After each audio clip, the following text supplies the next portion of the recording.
Good morning class, मैं राहुल एक बार फिर से आपका एसएल कोचिंग क्लासेस में स्वागत करता हूँ। हम लोग एसआई की चर्चा कर रहे थे, सिंपल इंटेंट की बात कर रहे थे। हम लोग कुछ क्वेश्चन यहाँ पे कंटिन्यू कर लिए थे, ठीक है। आज आगे बढ़ते हैं, कॉन्सेप्ट सीखते हैं। कॉन्सेप्ट सीखते हैं किस टाइप का ये भी क्वेश्चन आता है। जैसे सुनिए ध्यान से। मान लीजिए ऐसे कह दे क्वेश्चन कुछ ऐसे कहता है कि एक आदमी है वो अपने 3 बेटों या फिर 3 जगह पैसा या 2 जगह पैसा जमा करता है और जो है उस पैसे पर उसको 2 कंडीशन देगा। या तो कहेगा कि मिलने वाला ब्याज समान है या कह देगा मिलने वाला निश्चित धन समान है। कुछ इस टाइप का क्वेश्चन। जैसे एक कॉन्सेप्ट समझिए पहले, तो फिर आगे बढ़ते हैं। जैसे एक कॉन्सेप्ट किया है, ध्यान से समझिएगा कि दिख रहा है कि माना एक आदमी के पास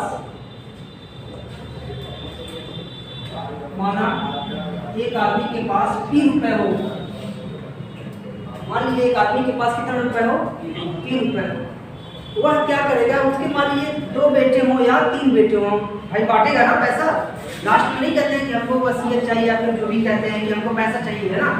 या ऐसे कर दीजिए कि वह ₹3 है, वो चाह रहा है कि अलग अलग बैंक में जमा करना। कुछ ऐसे भी बना सकता है क्वेश्चन का प्रारूप कुछ भी हो सकता है, लेकिन पैटर्न एक होगा।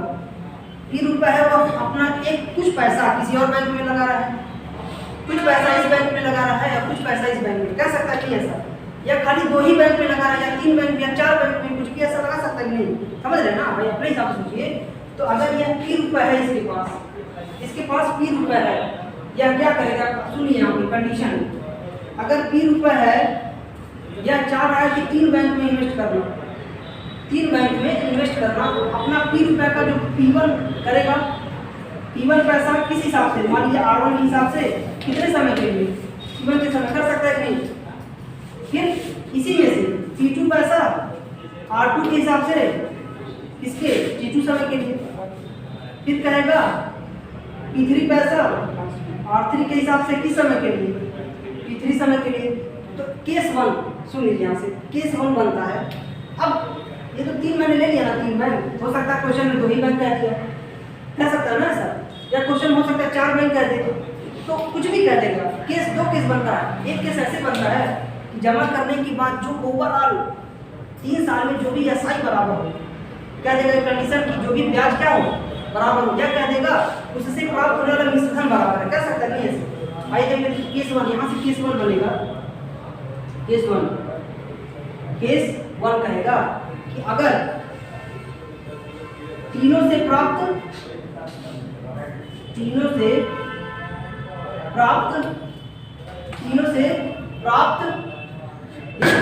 ओके, ठीक है। तो अब एक केस कहता है कि अगर तीनों से प्राप्त एसआई बराबर हो, तीनों से प्राप्त जो भी एसआई होगा वो क्या होगा, बराबर होगा। तो आप यहाँ से क्या कहेंगे, तो यहाँ से आप क्या कहोगे कि तीनों से प्राप्त हमारा क्या होगा, एसआई हमारा क्या हो, बराबर हो। तो आप कहेंगे कि जो भी हमारा पैसा लगेगा, जो भी हमारा एसआई बराबर हो, तो आप कहोगे यहाँ से कि जो पैसा लगा, हम P1 लगाए, P2 लगाए और क्या लगाए, P3 पैसा लगाए कि नहीं लगा, बोले पैसा लगाए तीनों, ब्याज बराबर होगा।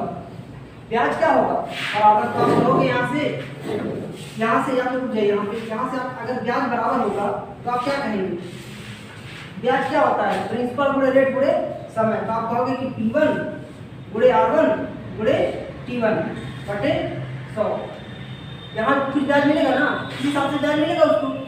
दूसरे बैंक में किस हिसाब से ब्याज मिलेगा, इस हिसाब से ब्याज मिलेगा। देखिए मिलेगा कि नहीं मिलेगा। तीसरे बैंक में किस हिसाब से ब्याज मिलेगा उसको, इस हिसाब से ब्याज मिलेगा कि नहीं भाई। एसआई PRT बटे 100 मिलेगा, P3 तीसरे में किसी हिसाब से मिलेगा। तो आप कहोगे कि तीनों जो एसआई है वो क्या है, बराबर है। कंडीशन है तीनों एसआई क्या है, बराबर। तो यहाँ से आप अगर पैसे का अनुपात निकालना चाहो, पैसे का कि तीनों बैंक में कितना पैसा लगा, कितना पैसा लगाया, कह सकता नहीं ऐसे, भाई पहले बैंक में कितना लगाया, भाई दूसरे बैंक में कितना लगाया, भाई तीसरे बैंक में कितना लगाया, पूछ सकता नहीं, ऐसे पूछता है। तो आप यहाँ से अगर P1 ratio, P2 ratio, P3 निकालना चाहें तो अच्छा 100 तीनों जगह कॉमन कट जाएगा। अब आइए यहाँ से क्या करेंगे, अच्छा एक बात, तीनों पैसा लगाया जाए तो किसी न किसी कांस्टेंट के बराबर होगा कि नहीं। तो हम मान लेते हैं 1 लेट कर लेते हैं 1 के बराबर होगा। हमेशा भाई 3 रेशियो तो हम 1 के बराबर कर लेते हैं। मतलब यह इसकी वैल्यू भी 1, इसकी भी वैल्यू 1, इसकी भी वैल्यू 1, तीनों अलग अलग बराबर होंगे कि नहीं? तो हम कहेंगे अगर यह पैसा 1 के बराबर हो तो आप क्या कहोगे? कहोगे कि 1/R1T1, कहेंगे कि नहीं? कहेंगे 1/R1T1 ratio 1/R2T2 ratio 1/R3T3। ये हमारा आपका पैसा आ गया। यह हमारा अलग अलग बैंकों में लगाया गया, क्या आ गया? पैसा। ये कॉन्सेप्ट नोट कर लीजिए, कॉन्सेप्ट नोट करिए। 1/R1T1 1/R2T2 1/R3T3। एक कॉन्सेप्ट नोट हो गया कि अगर एक आदमी के पास 20 रुपए है, वह चाह रहा है कि अपना पैसा अलग अलग पैसा 3 बैंकों में जमा करे, तो जो धन होगा 1/R1T1 1/R2T2 और 1/R3T3 के हिसाब से जो है बनेगा। एक कॉन्सेप्ट केस 1। अभी केस 2 दिया है। केस 1 पहले कर लीजिए, शुरू से लिख लें, शुरू से जल्दी से। माना एक आदमी के पास 3 रुपए हो, पहले तो ही तो आप पूछेगा ना, 2 बराबर करके ब्याज 2 का पूछ दे, 3 का पूछ दे, 4 का पूछ दे, कुछ भी पूछ देगा। 4 का पूछेगा तो देखिए 1/R3 R4 और T4 हो जाएगा। कुछ भी पूछ दे, 5 साल के लिए पूछ दे।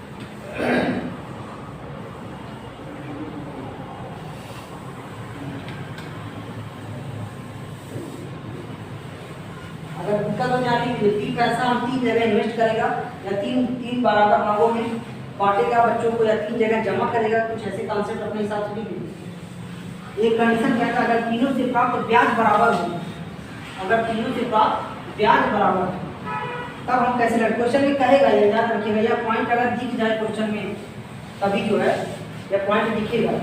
अभी जैसे क्वेश्चन बोलेंगे, नोट डाउन हो गया?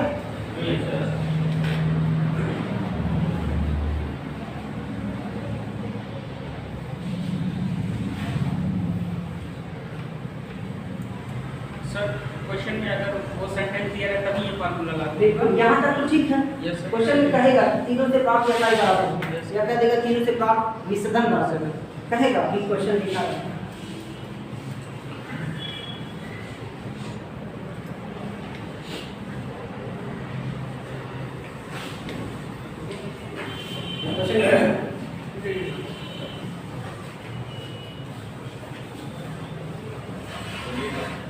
बोले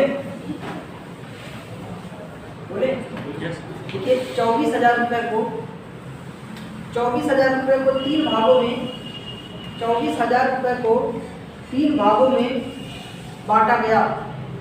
3 भागों में बांटा गया है कि पहले भाग पर बांटा गया है कि पहले भाग पर 6% की दर से 4 साल के लिए 24,000 रुपए को 3 भागों में इस प्रकार बांटा गया है कि पहले भाग को 6% की दर से 4 साल के लिए, कॉमा दूसरे भाग को 5% की दर से 6 साल के लिए, कॉमा तीसरे भाग को 8% की दर से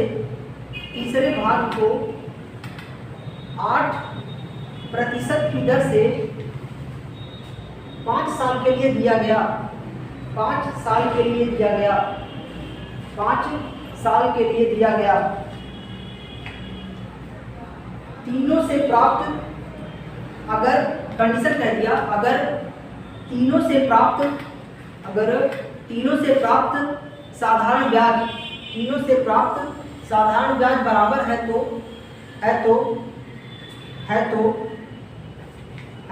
तीनों भाग ज्ञात करें।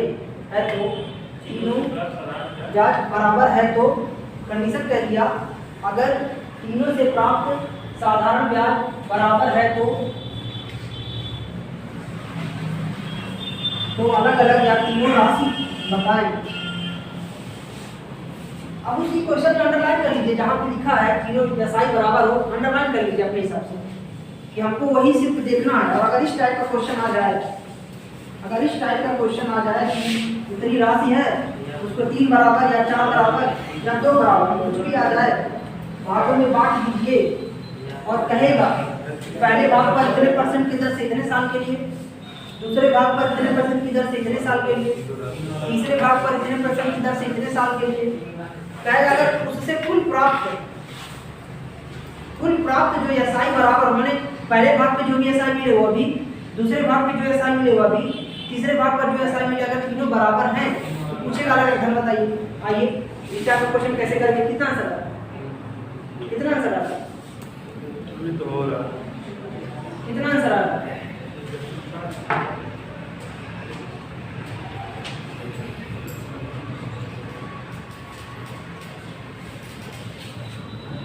आइए देखते हैं आपका। एक बात बताइए, तीनों धन पूछा था हमारा, अगर इस टाइप के क्वेश्चन में आप देखिए कंडीशन क्या दिया है, तीनों से प्राप्त एसआई क्या है? बराबर है। जब भी इस तरह से क्वेश्चन दिख जाए तो आप कहोगे कि जो तीनों राशि है अलग अलग, वो क्या होती है? 1/R1T1 ratio 1/R2T2 ratio 1/R3T3। ये बताइए पहले भाग पर कितना था रेट? 6% कितने समय के लिए? 4। ये क्या था? 5% 6 साल के लिए। ये क्या था? 8% 5 साल 8% 5 साल के लिए। क्या हो जाएगा? 1/24 1/30 1/40। अब इसी को सॉल्व करना भैया, तो इसको सिंपलेस्ट कर दिया, एलसीएम ले लीजिए। एलसीएम कितना होगा? 120। एलसीएम ले लिए 120। आप क्या करेंगे? 124 देखिए लिख देना आपके लिए, 124 गुणे 120 1/30 गुणे 120 1/40 गुणे 120। अनुपात कितना आ गया? 5 बन जाएगा। 24 × 5 120। यहाँ से 4 बार में, यहाँ से 3 बार में। तो आप कहोगे जो भी हमारा पैसा था वो 5, 4 और 3 के अनुपात में था। जो भी पैसा था वो 5:4:3 है। मतलब जो भी हमारा देखिए पैसा था, मैंने पहला पैसा जो लगाया वो किस अनुपात में लगाया होगा? 5 अनुपात के। दूसरा पैसा जो लगाया वो किस अनुपात में लगाया होगा? 4। तीसरा पैसा जो लगाया होगा वो 3 अनुपात। एक बात बताइए, टोटल पैसा देखिए दिया है ना उसमें? 24,000 लगाया था, तो यहाँ 24,000 लगाया था। यहाँ रेशियो में भी तो कुछ है, तो आप कहोगे कि 5, 4, 9, 3 12। अर्थात आप कहोगे कि 12 यहाँ रेशियो लगाया था, वहाँ कितना लगाया था? 24,000। बराबर नहीं हो जाएगा? ठीक, काट दीजिए यहाँ से, तो कितना आ जाएगा? यानी एक की वैल्यू कितना? क्या पूछा है? अलग अलग पैसा पूछा है, तो 5 की वैल्यू निकाल दीजिए यहाँ से। 5 की वैल्यू आप निकालोगे अलग अलग पैसा। 5 की वैल्यू कितना? 10,000। 4 की वैल्यू कितना? 8,000। 3 की वैल्यू कितना? आंसर नहीं आ गया हमारा। ये मतलब आप क्या कहेंगे कि पहले जो पहला भाग था 10,000 इन्वेस्ट करा था 24,000 में, उसके बाद दूसरा भाग 8,000 इन्वेस्ट करा था, उसके बाद 6,000 इन्वेस्ट करा था। ठीक है, ये हमारा आंसर आ गया।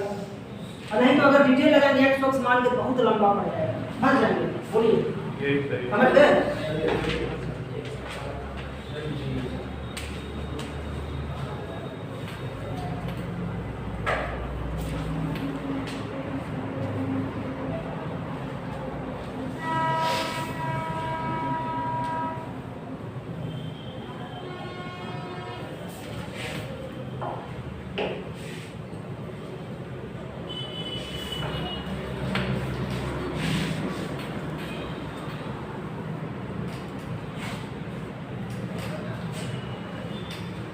ये तो जैसा भी आता है मतलब कि रेट पर 10 है, फिर 8 हो गया तो फिर आगे क्या कम हो जाएगा।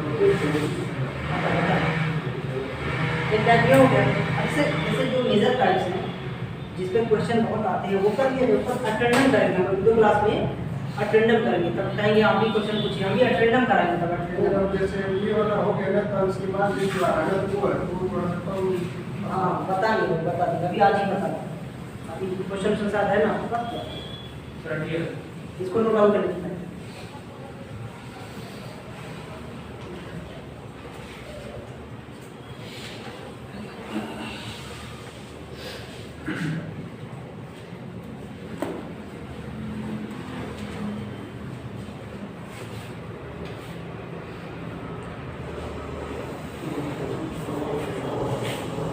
हो गया, रब करो।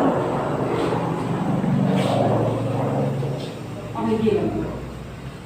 अब ये तो एक टाइप का ये हो गया जिसमें एक केस ये हो गया कि नहीं, एक केस हो गया 3 भागों में बांटा था, तीनों भाग में अलग अलग रेट के हिसाब से अलग अलग वर्ष के लिए, यही ना क्या था। लेकिन एक कंडीशन कह देता क्या, ब्याज जो है बराबर है। अब क्वेश्चन में कहेगा ब्याज क्या था, बराबर। अब लिखिएगा केस नंबर 2, इसी का लिखिए case number 2, case number 2, case number 2। वही था कि अगर 3 रुपए है, 3 में बांट रहा है, T1 R1 और T1 के हिसाब से, T2 R2 T2 के हिसाब से, T3 R3 T3 के हिसाब से। तो आप कहोगे कि अगर case number second, case second कह दे कि तीनों से प्राप्त मिश्र धन बराबर, कह सकता है कि नहीं, कह सकता है ना। अभी तक कैसा ही बराबर कर रहा था, कह दे कि जो तीनों से प्राप्त मिश्र धन बराबर हो। आइए केस नंबर 2, अगर यह कह दे कि तीनों से प्राप्त मिश्र धन बराबर हो, तीनों से प्राप्त मिश्र धन बराबर हो, तीनों से प्राप्त मिश्र धन बराबर हो। ठीक, अच्छा मिश्र धन का हमने आपको कॉन्सेप्ट बता दिया था, क्या होता है मिश्र धन? साधारण प्रिंसिपल प्लस ऐसा यही ना करेंगे, मिश्र धन बराबर है। तो आइए देख लेते हैं मिश्र धन में। आप कहोगे कि यह जो हमारा पैसा था, बातचीत, यह जो पैसा था मिश्र धन बराबर, तो आप कहोगे कि मिश्र धन यानी पहला पैसा, तो आप कहोगे P1 प्लस प्रिंसिपल हो गया, SI क्या होगा, P1 plus R1 sorry P1 into R1 into T1 बटे 100।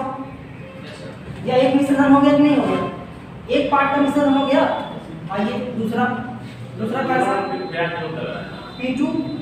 P2 plus P2 R2 T2 बटे 100 जाएंगे। आइए यहाँ पैसा principal plus SI P3 R3 T3 बटे 100 जाएंगे। अब कंडीशन कहेगा, अगर कह दे कि तीनों से प्राप्त क्या है, मिश्र धन बराबर कर दीजिए, बराबर हो गया। अब आइए इसको सॉल्व करते हैं, अच्छा एक बात बताइए, यहाँ 100 से मल्टीप्लाई होगा, 100 से मल्टीप्लाई होगा, या आप कह दीजिए P1 अगर कॉमन ले लीजिए, सब में इसमें P1 कॉमन ले, P2 इसमें क्लियर हो गया, कॉमन ले खत्म नहीं हो जाएगा भाई। प्रिंसिपल, अच्छा एक चीज और जानते हैं, प्रिंसिपल हर साल क्या होता है समान, प्रिंसिपल कभी नहीं बदलता। देखिए अगर आप कहेंगे कि हम आपसे 10,000 रुपये उधार लिए, हम कहेंगे अच्छा 10 साल बाद हम पहले कितना उधार लिए थे, तभी क्या कहोगे 10,000 आपसे उधार लिए थे, और आप कह देंगे अच्छा 20 साल बाद पूछे हम आपसे कितना उधार लिए थे, तो आप क्या कहेंगे, इतना कहेंगे, पढ़ाई नहीं ना। तो प्रिंसिपल हर साल सेम होता है ना, तो प्रिंसिपल सेम होगा। यहाँ से आप मल्टीप्लाई करेंगे तो क्या करेंगे, यहाँ से मल्टीप्लाई करेंगे जरा, तो आप क्या कहेंगे 100 प्लस R1 T1 यहाँ से 100 प्लस R2 T2 यहाँ से 100 plus R3 T3 100 plus R3 T3। ठीक है, अच्छा एक बात बताइए, जब यह मिश्रण बराबर था तो हम इसको एक कांस्टेंट मान सकते हैं कि नहीं, कांस्टेंट मान सकते हैं, कोई ऐतराज? कोई ऐतराज नहीं। एक बात बताइए यहाँ से, यह जब इसके बराबर होगा, इक्वल टू अगर सब बराबर होगा 1 हम कह देंगे, तो आप क्या कहेंगे कि यह चलिए यह जो पैसा था ना, हमारा पैसा था ना, तो आप यहाँ से क्या कहोगे कि अर्थात हमारा जो अनुपात मिलेगा P1, P2 और P3 का, आप कहोगे 1 से कैलकुलेट करके तो 1/100 प्लस R1 T1 नहीं हो जाएगा? देखिए यस आसान था भाई, पहला क्या था, पहला वाला जब साई बराबर तो आप कहोगे 1/R1 T1 कहते थे ना। मिश्रण आ गया तो भैया प्रिंसिपल 100 नहीं होता, 100 नहीं जोड़ देंगे, ये तो हम आपको कांस्टेंट बता रहे हैं, वरना आसान नहीं था। मिश्रण करेगा तो हम 100 को नहीं जोड़ देते, बताइए 100 ऐड कर दीजिए बस, यहीं रेशियो वही बन जाएगा 100, ये अनुपात कितना आ गया 100 प्लस R2 ये रेशियो कितना आ गया 100 प्लस R3 नोट कर लीजिए। अब यह कॉन्सेप्ट बन गया कि अगर कह देगा कि मिश्रण बराबर है तो हमारा यह कॉन्सेप्ट बन जाएगा। अगर कह देगा कि उससे प्राप्त मिश्रण बराबर है तो हमारा कॉन्सेप्ट यह बन जाएगा।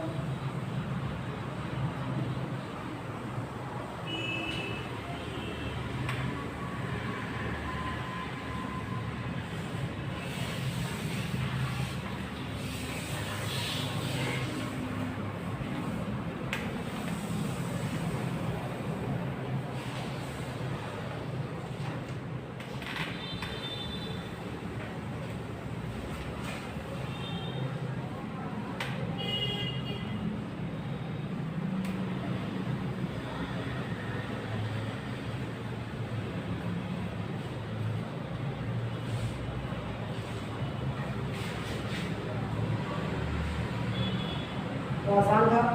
अगर कह दे कि एक अमाउंट है उसको 2 बराबर या 3 बराबर भागों में बांटना है और पहले भाग को इतने परसेंट के हिसाब से इतने समय के लिए, दूसरे भाग को इतने परसेंट के हिसाब से इतने समय के लिए, तीसरे भाग को इतने परसेंट के हिसाब से इतने समय के लिए, और कुल से प्राप्त अगर ब्याज कहने का बराबर है, कुल से प्राप्त ब्याज बराबर है तो आप कहोगे हमारा जो पैसे का अनुपात होगा 1/R1 T1 ratio 1/R2 T2 ratio 1/R3 T3। यही सेम क्वेश्चन का सेम क्वेश्चन केस नंबर 2 कह दे कि अगर कह दे कि तीनों से प्राप्त मिश्रण बराबर है तो आप क्या कहोगे, मिश्रण बराबर होता है हमको पता है प्रिंसिपल प्लस SI अर्थात 100 का कहीं ना कहीं मिल जाएगा। तो आप कहेंगे तीनों से प्राप्त जो भी हमारा राशि होगा वो किस अनुपात में होगा 1/100 plus R1 T1 ratio 1/100 plus R2 T2 ratio 1/100 plus R3 T3। हमारा यहाँ से काम बन जाएगा। क्वेश्चन बताइए, हमारा काम यहाँ से बन जाएगा। चलिए नोट करिए क्वेश्चन, हो गया नोट डाउन?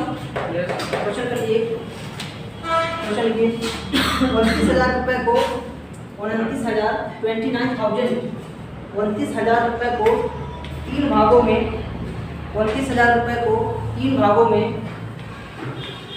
इस प्रकार बांटा गया कि 3 भागों में इस प्रकार बांटा गया कि पहले भाग को 10% के हिसाब से 6 साल के लिए, इस प्रकार बांटा गया कि पहले भाग को 10% के हिसाब से 6 साल के लिए, दूसरे भाग को 4% के हिसाब से 5 साल के लिए, पहले भाग को 10% के हिसाब से 6 साल के लिए,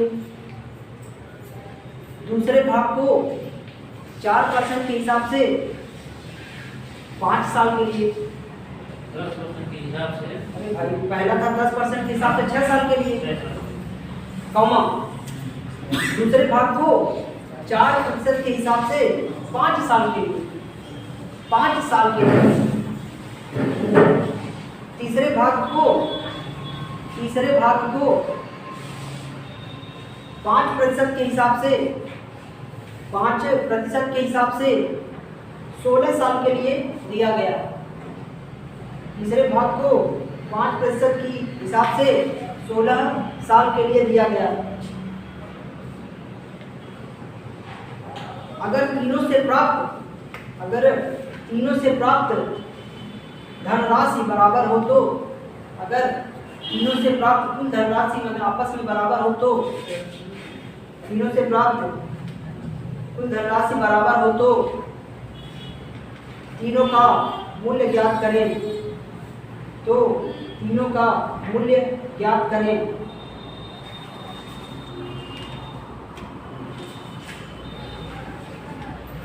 इसको लगाइए 9,000, 12,000, 7,000। एक आंसर आ गया।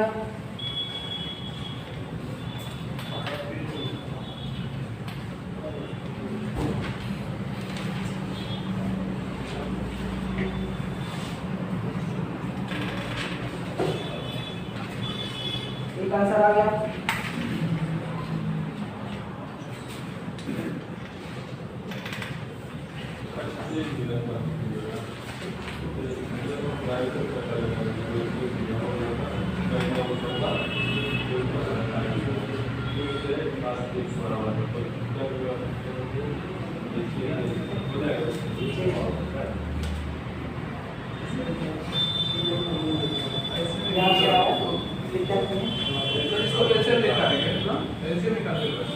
निकालना पड़ेगा, नहीं देखते हैं यही निकाल दिया था कि मिश्रण क्या है बराबर है, तो आप कहोगे कि जो भी पैसा रहेगा वो क्या रहेगा 1/100 plus R1D1 ratio 1/100 plus R2D2 ratio 1/100 plus R3D3। एक बात बताइए रेट कितना था पहले भाग का रेट कितना था 10% के हिसाब से 60 प्लस 100 160 हो जाएगा कि नहीं, यहाँ कितना हो जाएगा